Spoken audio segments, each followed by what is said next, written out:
సుమన్ టీవీలో మీ business promotions కోసం ఈ కింది నెంబర్ను సంప్రదించగలరు.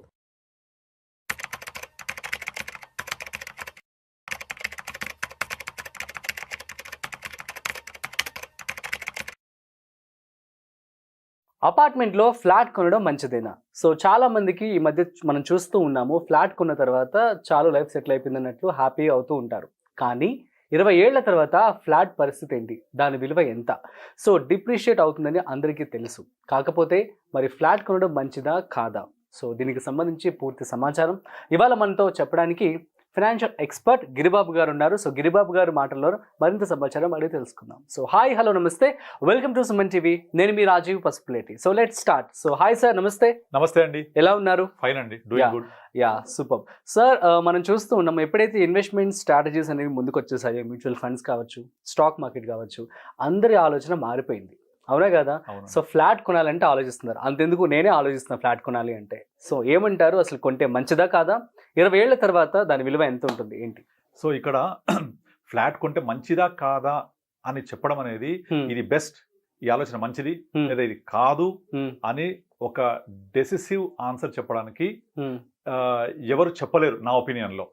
నేను ఈ టాపిక్ మీద నా ఒపీనియన్ మాత్రమే చెప్పగలను. మరొక ఫైనాన్షియల్ ప్రొఫెషనల్ తన ఒపీనియన్ చెప్తారు. బట్ అల్టిమేట్ గా ఈ వీడియో చూసే వాళ్లకు వాళ్ళ పర్సనల్ పర్సెప్షన్ తీసుకోవాలి.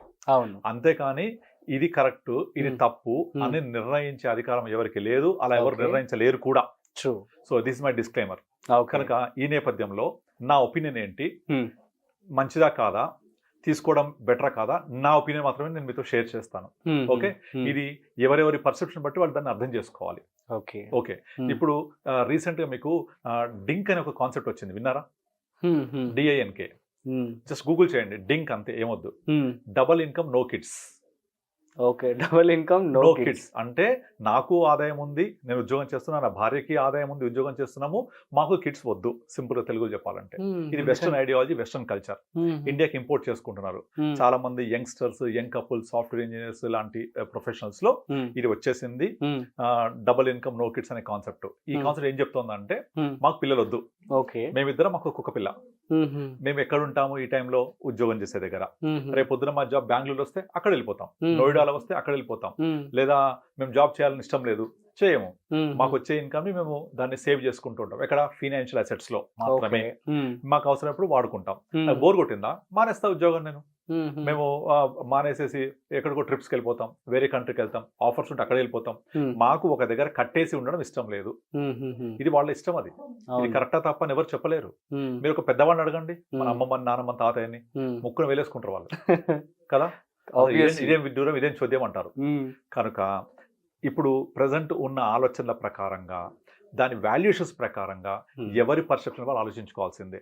నా పర్సెప్షన్ ఏంటంటే, ఈ డింక్ అనే కాన్సెప్ట్ తప్పు నా ఉద్దేశంలో. ఎందుకంటే అల్టిమేట్ గా what's the meaning of life? Life means living. జీవితం అంటే జీవించడం. ఆ జీవించడం అంటే నేను నా భార్యతో కలిసి మాత్రమే గిరిగీసుకొని ఒక చట్టం ఉండడం కాదు. మనము సోషల్ బీయింగ్స్, సోషల్ యానిమల్స్. నేను అంటే నా భార్య, నాతో నా వలన జన్మించిన పిల్లలు, వాళ్ళ ఆనందం, మా అమ్మా నాన్న, మా మిస్సెస్ వాళ్ళ అమ్మా నాన్న, వాళ్ళ బంధువులు అందరూ, చెల్లెళ్ళు, అక్కలు, అన్నలు, వాళ్ళ పిల్లలు, వాళ్ళ సకుటుంబ సపరివార సమేతం, మా సమేతం అందరం కలిసి మంచి చెడు, సుఖము దుఃఖము అన్ని పంచుకొని కలిసి మెలిసి జీవిస్తేనే జీవించడం అంటారు నా దృష్టిలో. నేను నా వైఫ్ తోటి గిరిగీసుకొని మా ఇద్దరం మాకు కుక్క పిల్ల అనుకుంటే సో అది లైఫ్ కాదు. నిజంగా ఆలోచించి ఎంతకాలం ఉంటుంది ఇద్దరు కలిసి? బోర్ కొట్టేదా కదా. సో మనకు లైఫ్ అంటే సంతోషం, దుఃఖం, షడ్రుచులు అని ఎందుకంటారు, అన్ని కలిస్తేనే అప్పుడు చాలా బాగుంటుంది. అది ఒక్క స్వీట్ ఎక్కువ తిన్నా ప్రాబ్లమే, ఒకే కారం తిన్నా ప్రాబ్లమే, ఒకే ఉప్పు ఎక్కువ తిన్నా ప్రాబ్లమే, అన్ని సమపాళలో ఉండాలి. అలాగే లైఫ్ కూడా. సో ఈ నేపథ్యంలో మనము సొంతిల్లు కొనుక్కోవాలా వద్దా అనే ఒక కాన్సెప్ట్ తీసుకుంటే, first of all Excel sheet తీసుకొని మీరు ఈఎంఐకి కట్టే బదులు సిప్ చేయండి. 20 years తర్వాత మీ సిప్ వాల్యూ 7 కోట్లకి వెళ్ళిపోతుంది. లైక్ 80,000, ₹1,00,000 మినిమం ఈఎంఐ ఉంటుంది. దాన్ని మనం ఎస్ఐపి రూపంలో చేసామనుకుని ఎస్ఐపి క్యాలిక్యులేటర్ లో తీసుకొని, ఎక్కువ కూడా 12-13% తీసుకోండి చాలు. మీకు ఒక 20 years తర్వాత హీన పక్షంలో 8 కోట్లు వెళ్తుంది. మీరు ఇప్పుడు ₹1,50,00,000 పెట్టి కొన్న ఇంటికి కట్టే ఈఎంఐ బదులు చేస్తే ఇలా వస్తుంది. ఆ ₹1,50,00,000 పెట్టి కొనుక్కున్న ఇల్లు 20 years ఎంత అవుతుంది? కనీసం ఒక 2 కోట్లు అవుతుందా? అవ్వదు కదా. ఇక్కడ నాకు ఎక్సెల్ షీట్ ప్రకారం 8 కోట్లు వచ్చాయి కదా, ఇది ఎక్కువ కదా అనుకుంటే అగైన్ ఇది కూడా నార్మల్గా మీరు నేను చెప్పాను లైఫ్ అంటే లివింగ్ అని, ఎంతకాలం మీరు ఒక కిరాయి ఇంట్లో ఉంటారు, ఆ కిరాయిని తీసేసి మీరు లెక్కేసుకున్నా కూడా ఎక్సెల్ షీట్ ప్రకారంగా ఎస్ఐపి ఇన్వెస్ట్మెంట్ ఎక్కువ ఇస్తారు when compare to your flat value ఇచ్చినప్పటికీ. కానీ ఇక్కడ మనం చూడవలసింది ప్రతిదీ డబ్బు కోణంలో మాత్రమే కాదు, డబ్బు రూపంలోనే కాదు. మనం ఒక సొంత ఇంట్లో నేను నా భార్యతోటి పిల్లలతోటి బంధువులతోటి అమ్మ నాన్న వచ్చినప్పుడు ఒక ఇంటికి వచ్చి ఒక ఇంట్లో ఉండే ఆనందం వేరుంటది.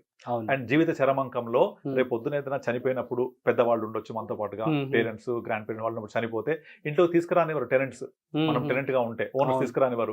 అది ఎంత నరకం ఉంటది. దాన్ని అసలు మనము ఎన్ని కోట్లతో వెలగట్టగలం, దాన్ని వెలగట్టలేం. కనుక ప్రతిదీ కూడా డబ్బు రూపంలోనే కొలవకూడదు. మనము వాల్యూస్, లివింగ్, లైఫ్ ఇవన్నీ కూడా బియాండ్ మనీ. సో ఈ నేపథ్యంలో ప్రతి ఒక్కళ్ళు కూడా వాళ్ళ లైఫ్ని, లైఫ్ స్టైల్ని, నెసెసిటీస్ని బ్యాలెన్స్ చేసుకోవాలి. మనకు ఉన్న ఇన్కమ్ని ఒక ఇల్లు కొనుక్కోవాలి, కొంత బ్యాలెన్స్ అమౌంట్ ఎస్ఐపి పెట్టుకోవాలి, మ్యూచువల్ ఫండ్స్ పెట్టుకోవాలి, ఫైనాన్షియల్ అసెట్స్ బిల్డ్ చేసుకోవాలి, రిటైర్మెంట్ కార్పస్కి పనికి రావాలి, యూజ్ అవ్వాలి. తర్వాత కొంత డబ్బులు పిల్లల కోసం పొదుపు చేస్తూ రావాలి. ఒక అతను ఎవరో వీడియో యూట్యూబ్ చెప్పాడు, నేను విన్నాను, మీరు కనుక మీ ఇల్లు కొనేస్తే ఇక మీ పిల్లల భవిష్యత్తు అంధకారంలోకి వెళ్ళిపోతుందని చెప్తున్నాడు. ఎందుకు వెళ్ళిపోతుంది అంటే మీరు మొత్తం డబ్బులన్నీ ఈఎంఐకే పెడుతున్నారు, లోనే కడుతున్నారు, పిల్లల భవిష్యత్తులో ఎడ్యుకేషన్ కాస్ట్ చాలా పెరుగుద్ది కనుక మీరు కోపం చేయలేరని. అలా ఎందుకు అనుకోవాలి? Why I can't balance my expenditure? కొంత బకెట్ హోమ్ లోన్ కోసము, కొంత ఎడ్యుకేషన్ ఫర్ చిల్డ్రన్ కోసము, కొంత రిటైర్మెంట్ కోసం ప్లాన్ చేసుకోవాలి. మనము 20 years పాటు ఒకే ఇన్కమ్ లెవెల్లో ఉండం కదా. Our income will be keep on raising. ఏ లెవెల్లో ఇన్కమ్ రేజ్ అవుతుంది, నేను ఎంతవరకు జాబ్ చేస్తాను, నా యొక్క ఇన్కమ్ లెవెల్స్ ఏంటి, వైఫ్ ఇన్కమ్ ఉందా లేదా, ఇవన్నీ బ్యాలెన్స్ చేసుకొని కొంత పోర్షన్ హోమ్ కోసము, కొంత పిల్లల కోసము, కొంత రిటైర్మెంట్ కోసము, కొంత ఎంటర్టైన్మెంట్ కోసము, కొంత లైఫ్ లివింగ్ కోసము ఇలా బ్యాలెన్స్ చేసుకోవాలి. అంతేకాని నేను మొత్తం ఇల్లు తీసేసుకుంటే ఇంకా పిల్లల ఎడ్యుకేషన్ డబ్బులు ఉండవని కానీ, లేదా ఇల్లు తీసి బదులు మొత్తం ఇన్వెస్ట్ చేస్తూ పోతే డబ్బులు ఇన్ని కోట్లు ఉంటాయని కానీ, ఇలా మనము వన్ సైడెడ్ గా ఆలోచించొద్దు. Everything has to be balanced. ఎందుకంటే the life of meaning is living. Life అంటే జీవితం అంటే జీవించడం. అది జరుగుతున్నప్పుడే మనం హ్యాపీగా సంతోషంగా ఉంటాం.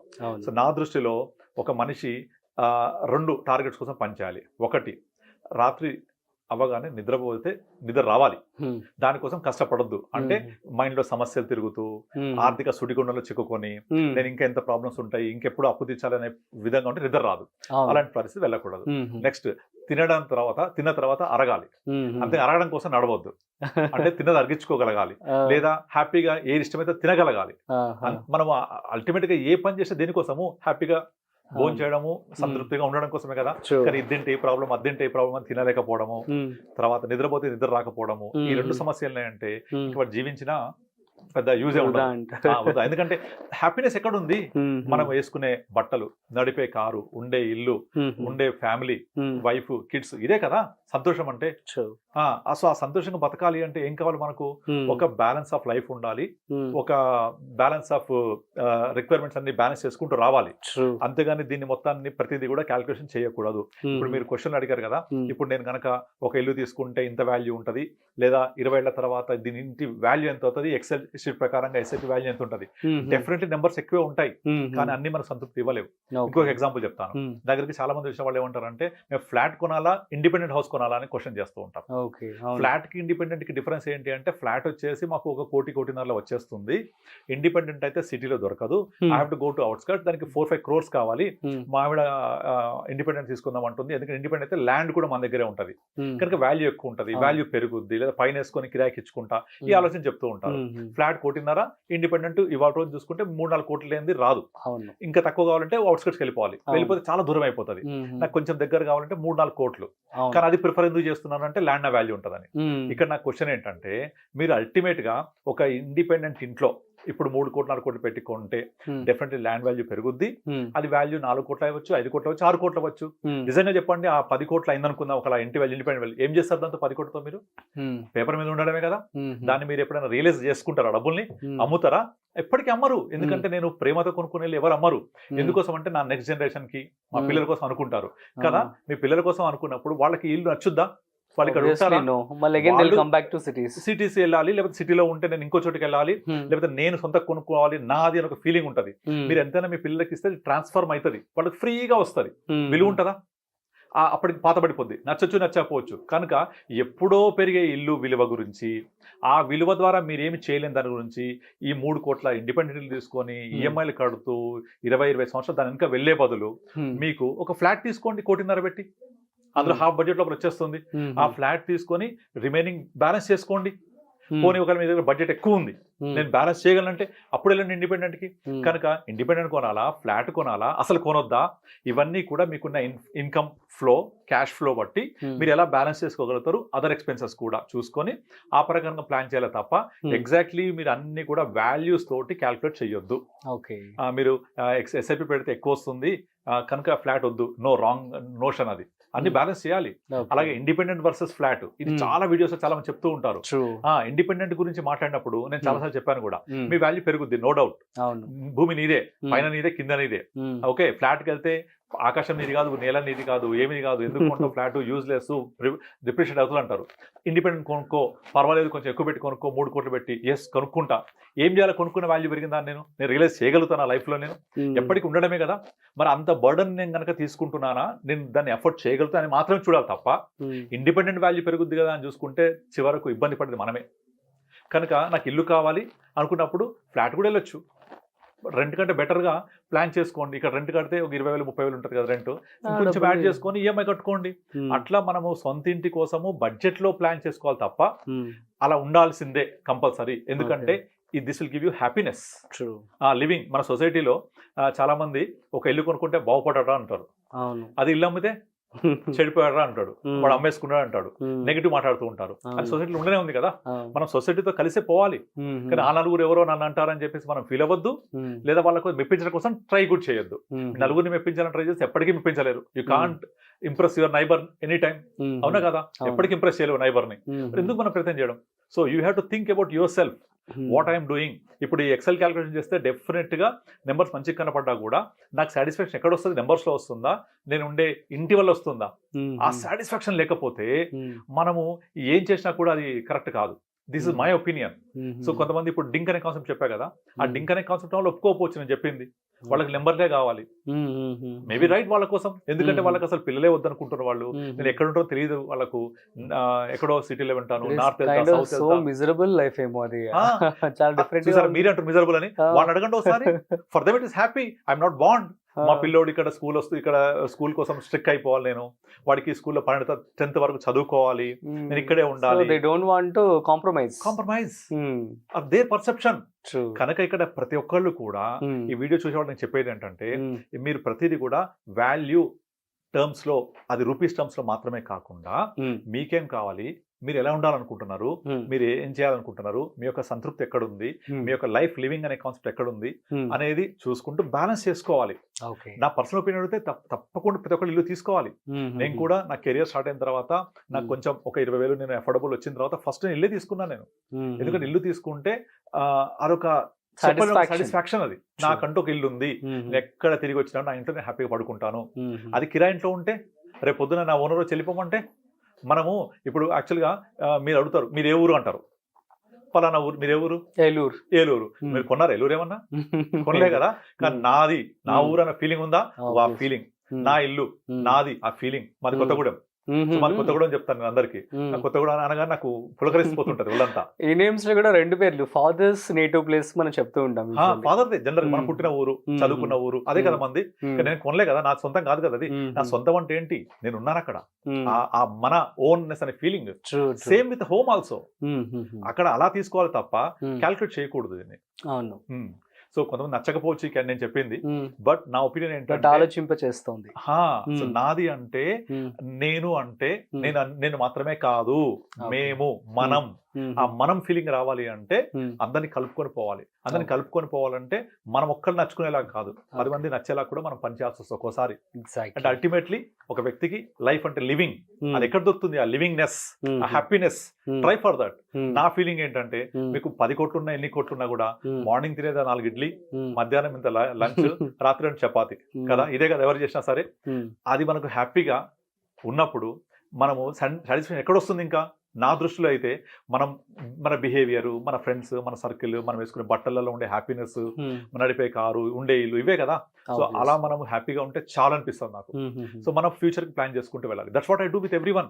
నా దగ్గరికి వచ్చే వాళ్ళందరికీ రిటైర్ అయిన వాళ్ళు ఉంటారు కదా, వాళ్ళు రిటైర్ అయిన వాళ్ళు 6 years వయసు వచ్చినప్పుడు వాళ్ళ దగ్గరికి వచ్చినప్పుడు మా దగ్గర డబ్బులు ఉన్నాయి, మేము దాచుకుంటాము, మేము క్యూములేటివ్ గ్రోత్ లో పెడతామంటే నేను తిడతాను, వద్దని చెప్తాను నేను. అరే మీరు ఎందుకండి 60 సంవత్సరాలు వచ్చిన తర్వాత ఇంకా మీరు మూడేసి డబ్బులు పెంచి ఎవరికి ఇవ్వాలి? మీ పిల్లల పెళ్లిళ్ళు చేయాలి, ఏమన్నా ఇంకా లైబిలిటీస్ ఉన్నాయా? లేనప్పుడు హ్యాపీగా ఎంజాయ్ చేయండి. 60 సంవత్సరాల దాకా వచ్చారు లైఫ్ లో, నోరు కట్టేసి కడుపు కట్టేసుకొని ఇన్ని చేశారు కదా, ఇప్పుడైనా జీవితాన్ని జీవించండి అని చెప్తాను నేను. అంతేగాని ఎట్టి పరిస్థితుల్లో మూడేసి చేయొద్దు. దీన్ని లైఫ్ ని లీవ్ చేస్తూ ఉండండి. లైఫ్ ఈజ్ లివింగ్ అని చెప్తూ ఉంటాను. కనుక ఈ కాన్సెప్ట్ లో అది వాళ్ళకి ఎలా అవసరమవుతుంది, లైఫ్ ఎలా హ్యాపీనెస్ ఉంటుందో ఆ ప్రకారంగా లెక్కలేసుకొని ఆ ప్రకారంగా క్యాలిక్యులేట్ చేసుకొని అన్ని బ్యాలెన్స్ చేసుకోవాలి. Life is balancing. Super sir, thank you so much. So guys అర్థమైంది కదా. సో ఇల్లు లేదు అంటే డబ్బులు దాచుకోవడం, సో దీనికి సంబంధించి మంచి క్లారిటీ అయితే ఇవ్వడం జరిగింది గిరిబాబు గారు. సో మీ అందరికీ అర్థమైందని చెప్పి అనుకుంటున్నాను. So that's it. మరొక ఇంట్రెస్టింగ్ కాంటెంట్తో మళ్ళీ కలుద్దాం. అంతవరకు చూస్తూనే ఉండండి సుమన్ టీవీ.